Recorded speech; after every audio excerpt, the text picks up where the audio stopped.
জুলাই অভ্যুত্থানের পর নির্বাচন কমিশনে নিবন্ধন প্রত্যাশী অধিকাংশ দলই নিবন্ধনের ন্যূনতম শর্ত পূরণে হয়েছে ব্যর্থ। কিছু দলের নেই দলীয় কার্যালয়, আবার কার্যালয় থাকলেও সেখানে তালা ঝুলছে। আর যাদের কার্যালয় আছে তারা পূরণ করেননি নিবন্ধনের বেশ কিছু শর্ত। একসঙ্গে এত দলের মাথা চাড়া দিয়ে ওঠা নির্দিষ্ট এজেন্ডা বাস্তবায়নের ইঙ্গিত দেখছেন রাজনৈতিক বিশ্লেষকরা। বিস্তারিত ফরহাদ ইবনে মালিকের প্রতিবেদনে।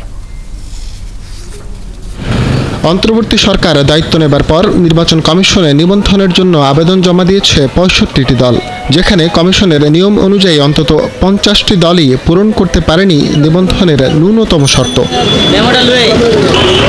দলের নাম বাংলাদেশ বেকার মুক্ত পরিষদ। পল্টনের এক ভবনে দলীয় কার্যালয়ের ঠিকানা থাকলেও গিয়ে দেখা যায় তাতে ঝুলছে তালা। এমন ঘটনা ঘটেছে গণতান্ত্রিক নাগরিক শক্তির বেলায়ও। আর গণ অভিযাত্রার দলের কার্যালয় কাগজপত্রে মতিঝিলের শরীফ ম্যানশনে, কিন্তু এই ভবনের কোথাও সেই দলের কার্যালয় পাওয়া যায়নি। ফোন দিলে জানা যায় তারা এখনো কার্যালয় নেননি। ৬ তলার জন্য ওয়েট করতেছিলাম আর সবকিছু ৬ তলায় হচ্ছে যে খালি হবে, এই জন্য ওইখানে শিফট করবো অস্থায়ী কার্যালয় থেকে স্থায়ী ইয়াতে। তাহলে আপনাদের এখন অফিস নাই? আছে, আমরা অস্থায়ীভাবে বসতেছি, নেম প্লেট লাগাই নাই। কার্যালয় থাকলেও অনেকেরই আবার নেই কার্যক্রম, মানেননি নিবন্ধনের ন্যূনতম শর্ত। টোটাল নির্বাচন কমিশনের যতগুলো শর্ত রয়েছে A to Z, মানে উপজেলা কমিটি, জেলা কমিটি, গঠনতন্ত্র, সমাবেশ, মিটিং, মিছিল, ইভেন তাদের যত সকল শর্ত মেনে আমরা নির্বাচন কমিশনে আমরা সাবমিট করব, কিন্তু আমরা এখন পর্যন্ত ফুলফিল সাবমিট করে স্বীকার করছি, কারণ আমরা সময় চেয়েছি। মোটামুটি যা হয়েছে এর মধ্যে পাইলে তো পাইলাম, না পাইলে অত কিছু নাই, যেটা পাইতেই হবে না। আমি কি মাথা বাড়িতে যাবো না কারো, যদি ওনারা মনে করে যে হ্যাঁ আমাকে দেওয়া দরকার বা আমি দিলে জনগণের জন্য কিছু করতে পারবো, দিবে। তবে এর মাঝেও কিছু দল দাবি করছে শর্ত পূরণের।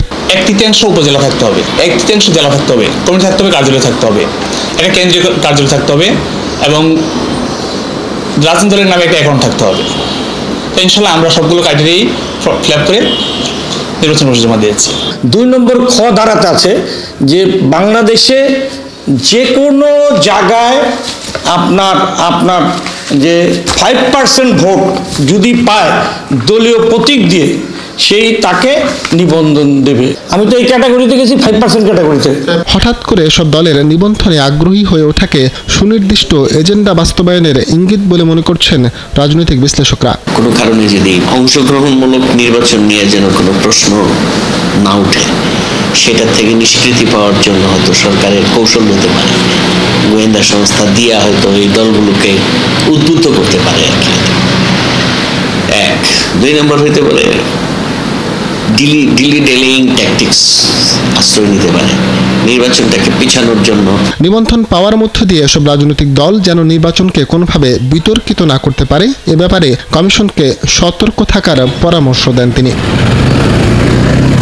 ফরহাদ ইবনে মালিক, ৭১, ঢাকা।